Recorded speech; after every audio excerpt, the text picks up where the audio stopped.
Bâtir sur le roc, Jésus l'a dit, quiconque écoute mes paroles et les met en pratique est semblable à un homme sage qui a construit sur le roc. Matthieu 7 verset 24. Bâtir sur le roc, c'est un appel à bâtir sur des bases solides, à ancrer votre foi dans des enseignements bibliques et à trouver une stabilité qui résiste à toutes les épreuves. Bâtir sur le roc, c'est avec le modérateur Arsène de Cappadoce.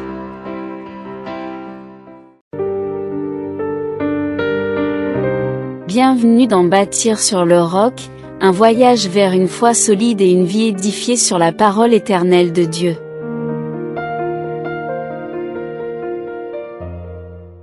Shalom, shalom à tous. Bienvenue donc à ce temps de partage de la parole du Seigneur. Nous sommes aujourd'hui à notre 4e étape en ce qui concerne donc le thème portant sur la sanctification. Aujourd'hui, nous verrons donc les obstacles à la sanctification, identifier et surmonter les défis. Bienvenue donc. Alors frères et sœurs, nous sommes à cet autre enseignement qui porte aujourd'hui sur les obstacles à la sanctification, c'est-à-dire identifier et surmonter les défis. La sanctification est un processus, nous l'avons dit, de transformation spirituelle qui nous rend de plus en plus conformes à l'image de Christ. Cependant, ce chemin est semé d'obstacles. Identifier et surmonter ces défis est nécessaire et très important pour progresser dans la sainteté. Ce thème que nous allons aborder nous aidera donc à revenir sur les péchés récurrents, les influences du monde et le combat spirituel, tout en proposant bien sûr des moyens de surmonter ces obstacles à la lumière des Écritures et des enseignements de l'Église. Premièrement, commençons déjà à parler des péchés récurrents et comment les surmonter. Au nombre des péchés récurrents, nous pouvons souligner en premier les péchés capitaux. Les péchés capitaux sont des obstacles majeurs à la sanctification. Le catéchisme de l'Église catholique les définit ainsi, et je cite, « Les vices peuvent être classés selon les vertus qu'ils opposent, ou bien être liés aux péchés capitaux que l'expérience chrétienne a distingués en suivant Saint Jean Cassien et Saint Grégoire le Grand. Ce sont la gourmandise, la luxure, l'avarice, l'assédie ou paresse spirituelle, la colère, l'envie et l'orgueil. » Fin de citation. Catéchisme de l'Église catholique, paragraphe 18, 66. Voici donc des péchés qu'on a mis dans la classe des péchés capitaux, qui sont des péchés qui reviennent souvent, des péchés récurrents. Et il est important de les identifier pour arriver déjà à penser à les surmonter. Et pour les surmonter déjà, c'est d'avancer dans la foi selon le catéchisme de l'Église, propose qu'on les oppose à des vertus. Je n'en serai pas plus long. Deuxièmement, comment surmonter donc les péchés, ces péchés capitaux et bien d'autres encore? Il faut arriver à les surmonter par la grâce de Dieu. Pour surmonter donc les péchés récurrents, il est essentiel de s'appuyer sur la grâce de Dieu, les sacrements et une vie de prière fervente. Parce que beaucoup crient, mais je ne sais pas comment m'en défaire, ce péché me fatigue. Pour arriver à surmonter ces péchés récurrents, et on a cité entre autres les péchés capitaux, pour arriver à les surmonter, il nous faut d'abord compter sur la grâce de Dieu. Ensuite, les sacrements et une vie de prière fervente. Saint François de Sales conseille tous les chrétiens en nous disant ceci: Ne vous mettez jamais à discuter avec vos mauvaises inclinations. Une fois qu'elles auront gagné votre attention, elles auront facilement gagné votre consentement. Or, vous connaissez les inclinations de l'homme. Il nous est difficile de ne pas, n'est-ce pas, discuter avec ces inclinations-là. Mais voici la mise en garde qu'il fait. De ne pas discuter avec nos mauvaises inclinations. Car une fois qu'elles ont gagné notre attention, il va sans dire que nous avons déjà péché. C'est-à-dire qu'on a déjà donné notre consentement. Et donc, Saint Jean, en 1 Jean, le chapitre 1, verset 9, nous dit ceci. Si nous confessons nos péchés, il est fidèle et juste pour nous les pardonner et pour nous purifier de toute iniquité. Les fautes, il faut les confesser. Et Dieu qui est bon, fidèle, il est juste pour nous les pardonner et nous purifier de toutes nos iniquités. Paul, en Romains le chapitre 6, le verset 14, reviendra sur le péché en disant « Car le péché n'aura point de pouvoir sur vous. » Il parle de toi et moi. Le péché n'aura plus de pouvoir sur vous en parlant de toi et moi. Puisque vous êtes non sous la loi, mais sous la grâce. Sous la grâce. C'est pourquoi l'Église nous invite déjà, pour surmonter les péchés récurrents, il faut compter sur la grâce de Dieu. Nous ne sommes plus sous la loi, mais sous la grâce, nous dit Paul. Il faut donc compter sur la grâce de Dieu. Et cette grâce, ça doit pouvoir nous introduire dans une vie, n'est-ce pas, des sacrements. Il faut se confesser, comme le dit Saint Jean, 1 Jean, le chapitre 1, le verset 9, confesser nos péchés. Dieu qui est juste là, il nous pardonnera, nous purifiera de nos iniquités. Donc la vie des sacrements, c'est ça. Le sacrement de la confession, de la réconciliation. Le sacrement de l'Eucharistie. Ces sacrements sont tellement importants. C'est tellement important dans nos vies qu'il nous faut donc y mettre le cœur. Ensuite, il y a une vie de prière fervente. Tu ne pries pas. Tu ne pries pas du tout. Ou tu pries de temps en temps. Le péché ne peut qu'être récurrent. Tu seras agressé jour et nuit. Tu seras donc, je vais dire, la cible, n'est-ce pas, des tentations de l'ennemi. Mais plus nous prions, la prière nous permet de résister aux tentations de l'ennemi. Car en réalité, le péché, c'est la résultante du fait que nous ayons cédé à la tentation. Quand nous cédons à la tentation, nous péchons. Mais pour résister à cette tentation, il y a la grâce, il y a les sacrements. Mais il y a aussi la vie de prière fervente et constante. Voilà mes amis. Je voudrais maintenant parler, en deuxième point, des influences du monde et la sanctification. Donc, on a vu dans un premier moment que le péché récurrent était un élément assez important à prendre en compte dans le combat que nous menons pour vivre une vie de sanctification ou marcher vers la sainteté.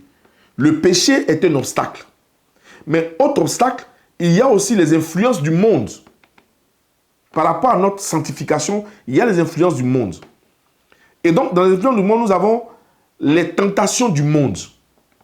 Le monde moderne présente de nombreuses tentations qui peuvent détourner les chrétiens de leur chemin de sanctification. Et le catéchisme met en garde en nous disant, le monde qui est dans le pouvoir du mauvais, 1 Jean 5, 19, rend difficile et précaire l'exercice de la liberté chrétienne. Le monde qui est dans le pouvoir du mauvais rend difficile et précaire l'exercice de la liberté chrétienne. Confère Catéchisme de l'Église catholique, paragraphe 1733. Vous voyez, le monde a une influence. Et le monde, si nous ne prenons pas garde, qui a un pouvoir et dispose du pouvoir du mauvais, ce monde peut facilement nous détourner des voies de Dieu, donc des voies qui mènent à la sainteté. Ce monde nous propose, n'est-ce pas, des choses qui nous donnent d'œuvrer dans le sens des désirs de la chair. Ce monde-là nous propose des choses qui s'opposent aux œuvres de l'esprit. Ce monde a comme un pouvoir mauvais et qui nous empêche, en réalité, de marcher dans la voie de la sanctification. Donc, il faudrait prendre en compte aussi l'influence du monde.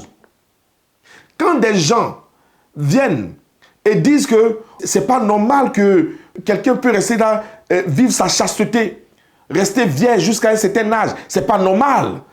Que les jeunes humains doivent explorer leur corps. Ils doivent apprendre à se masturber. Ils doivent aller avec des hommes. Ils doivent aller avec des femmes. Ils doivent faire des expériences pour découvrir leur corps. Quand on entend ces choses qui viennent du monde, qui sont des choses immorales, perverses, ce monde-là influe ses pensées en nous.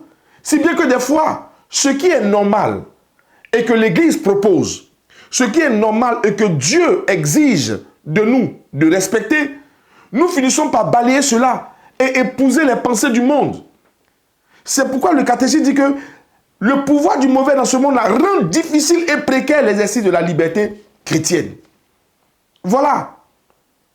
Deuxième élément, vivre dans le monde sans être du monde. Il faut le savoir. Il y a les tentations du monde, donc nous devons vivre dans le monde sans être du monde. Et ça, nous le constatons déjà dans la prière que le Maître a fait en Jean le chapitre 17. Vous connaissez cette belle prière, la prière sacerdotale. C'est une belle prière. Écoutez, le chrétien, sinon les chrétiens, sont appelés à vivre dans le monde sans en être. Jésus a prié pour ses disciples. Il disait en ces thèmes, et je cite, « Je ne te prie pas de les retirer du monde, mais de les préserver du mal. Ils ne sont pas du monde, comme moi, je ne suis pas du monde. » Jean le chapitre 17, versets 15 à 16, fin de citation. Mes amis, 1 Jean le chapitre 2, le verset 15, nous fait une recommandation. Il dit ceci, « N'aimez point le monde, ni les choses qui sont dans le monde. Si quelqu'un aime le monde, l'amour du Père n'est point en lui. » Voici ce que nous dit Jean, l'évangéliste Jean. En somme, il faut comprendre que le monde a une influence. Nous ne devons pas accepter les influences du monde, les boire, les pratiquer comme si nous étions du monde. Et donc, l'interpellation nous est faite pour que nous comprenions que dans notre marche ici, dans ce monde, nous ne sommes pas du monde. Et donc, ne pas nous conformer aux choses du monde. Et c'est justement ce que Paul nous dit en Romains, le chapitre 12, le verset 2.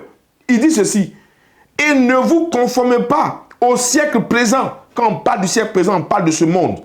Au siècle présent. Mais soyez transformés par le renouvellement de l'intelligence afin que vous discerniez quelle est la volonté de Dieu, ce qui est bon, agréable et parfait. Romains 12, verset 2. Voilà, mes amis. Il y a aussi l'influence du monde. Donc, le péché, le monde.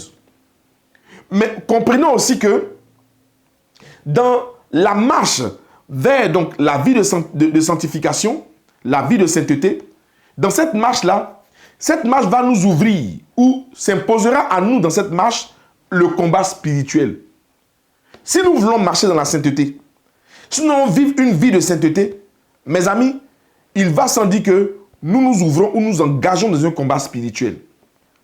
Et donc, parlons ainsi du combat spirituel et la victoire sur la tentation.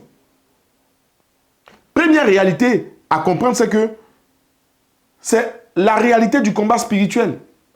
Tu le veux ou non, si c'est une exigence en tant qu'un chrétien de marcher dans la sanctification pour aller vers la sainteté. Il faut comprendre qu'il y a une réalité évidente qui s'ouvre à nous, c'est le combat spirituel. Il ne faut pas fuir le combat spirituel. J'entends des gens dire, oh, vous voyez trop le combat partout.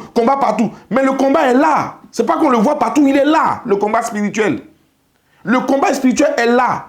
Nous voulons vivre une vie de sainteté, le combat s'offre à nous. Nous devons nous battre. Et donc, le combat spirituel est une réalité pour tout chrétien. En quête de sanctification. Ou du moins, si tu ne cherches pas la sanctification, tu ne cherches pas à vivre une vie de sainteté, alors tu peux dormir tranquille. Le combat spirituel là, ne t'intéresse pas. Mais dès lors où nous sommes en quête d'une vie de sanctification, d'une vie de sainteté, nous nous ouvrons dans un combat spirituel. C'est clair et net. Or, notre vie là, nous la menons pour plaire à Dieu. Et donc, pour plaire à Dieu, c'est la voie de la sanctification qu'il faut. Voilà. Et donc, cela voudrait dire que nous devons nous aussi faire face au combat spirituel qui s'engagera devant nous. Saint Paul nous dit, il nous rappelle que notre lutte n'est pas contre un ennemi physique ou des ennemis physiques, mais notre lutte, elle est spirituelle. Elle est contre des ennemis spirituels. Éphésiens le chapitre 6, versets 11 à 12. Écoutez ceci. Paul dit, revêtez-vous de toutes les armes de Dieu, afin de pouvoir tenir ferme contre les ruses du diable. Car nous n'avons pas à lutter contre la chair et le sang, mais contre les principautés, contre les pouvoirs, contre les dominations de ce monde des ténèbres, contre les esprits du mal dans les lieux célestes. Mes amis, c'est clair. Paul même parle du combat spirituel.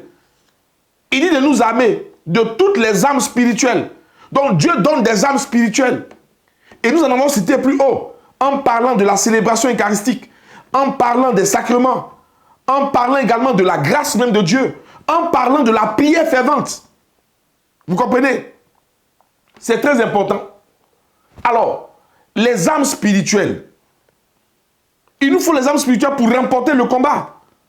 Et donc, pour remporter la victoire dans le combat spirituel, les chrétiens doivent utiliser les armes spirituelles que Dieu a fournies. Paul nous en parlait tout à l'heure, Éphésiens 6, 11 à 12. Le catéchisme de l'Église catholique décrit ces armes. Et je cite, « Le combat spirituel du chrétien comporte la prière, le jeûne et la vigilance. » Confère catéchisme de l'Église, paragraphe 27-75. C'est clair. Donc, le combat spirituel du chrétien comporte, voici les armes qu'on nous donne. La prière, le jeûne et la vigilance. C'est pourquoi Éphésiens 6, verset 13 dit ceci. Prenez donc toutes les armes de Dieu afin de pouvoir résister dans le mauvais jour et de tenir ferme après avoir tout surmonté. Éphésiens 6, 13. Et Matthieu le chapitre 26, verset 41 dira ceci en parlant de vigilance. Veillez et priez afin de ne pas entrer en tentation. L'esprit est bien disposé, mais la chair est faible. Voilà, mes amis, les armes que nous propose l'Église. Vous voyez, il y a tout pour nous aider à continuer notre marche avec beaucoup de courage, mais de manière résolue vers la sanctification. Voyons à présent des témoignages de saints catholiques. Prenons le cas de ce premier saint, Saint Jean de la Croix. Dans son ouvrage « La montée du Carmel », Saint Jean de la Croix parle des nuits obscures de l'âme, les nuits obscures de l'âme, comme des périodes de purification nécessaires. Et il dit, il cite, « Pour aller où tu ne sais, tu dois passer où tu ne sais. » Je récite encore. Saint Jean de la Croix, il dit ceci. « Pour aller où tu ne sais, tu dois passer par où tu ne sais. » Il le dit pour mettre en évidence qu'il y a des nuits obscures de l'âme, comme des périodes de purification nécessaires. Donc il y a des voies où on doit passer nécessairement pour aller là où on doit aller. Oui, c'est cela mes amis. Et pour atteindre Dieu, on ne sait où il est. Pour aller où tu ne sais, on ne sait où Dieu est, on ne sait où il est. Voilà, pour l'atteindre ce Dieu-là, il faut passer par où on ne sait. Et où on ne sait là, ce sont les voies de sanctification que Dieu nous propose à travers, n'est-ce pas, tout ce que nous pourrons vivre comme expérience au sein de l'Église.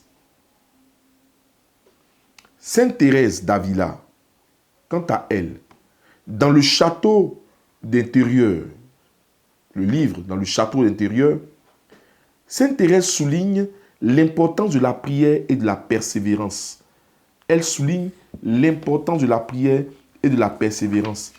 Elle dit ceci, et je cite, « Que rien ne te trouble, que rien ne t'effraie. Tout passe. Dieu ne change pas. La patience obtient tout. Celui qui possède Dieu ne manque de rien. Dieu seul suffit. » Voici cette belle pensée de Sainte Thérèse d'Avila. Mes amis, il est important de comprendre que nous sommes tous appelés à la sainteté. Et comme c'est dévancé dans la foi, nous offrons nous aussi notre expérience de marche et de vie vers la sainteté. Cela est sans ignorer la réalité du combat spirituel, des embûches qui seront donc sur notre voie à parcourir et les surmonter, mais en comptant sur la grâce de Dieu et des pratiques spirituelles que l'Église nous offre comme les sacrements, comme, n'est-ce pas, la vigilance, le jeûne, la prière, nous y arriverons. Terminons en nous invitant à identifier et surmonter les obstacles qui s'érigent sur notre chemin de sanctification. Donc, les identifier et les surmonter, c'est une tâche essentielle pour tout chrétien. C'est un devoir pour toi d'identifier les obstacles à ta sanctification. Il y a des gens, eux, là, les obstacles à la sanctification, c'est l'alcool. Quand ils boivent, là, ils deviennent n'importe quoi. On ne peut plus les contrôler. Ils font n'importe quoi. D'autres, c'est la nourriture. Quand ils mangent, ils sont rassasiés. Ils disent des bêtises, n'importe quoi. Donc, il faut savoir identifier les obstacles à ta sanctification. Toi, ta sanctification. Oui, les obstacles. Il faut savoir les identifier. Il y a d'autres là, eux, c'est les rondeurs des femmes. Quand ils voient rondeur des femmes, là, c'est fini. Ils tremblent sur lui comme ça. Non, non, non. Il faut savoir identifier les obstacles à ta sanctification. C'est essentiel. C'est un devoir pour toi de le faire. Les péchés récurrents, les influences du monde et le combat spirituel peuvent sembler insurmontables, c'est vrai. Mais avec la grâce de Dieu, la prière, les sacrements et le soutien de la communauté chrétienne, nous pouvons progresser sur le chemin de la sainteté. Les exemples des saints et les enseignements bibliques nous encouragent à persévérer, rappelant que Dieu est fidèle et nous donne la force de surmonter chaque obstacle. Que nous puissions chaque jour nous engager à vivre en conformité avec la volonté de Dieu, surmontant les défis et grandissant en sainteté. C'est là ma prière. Que Dieu nous bénisse et nous donnons rendez-vous pour un autre enseignement. D'ici là, portez-vous bien. Au revoir. Merci d'avoir suivi cet enseignement. Retrouvez-nous pour d'autres épisodes et continuez à bâtir votre vie sur les fondations solides de la parole de Dieu.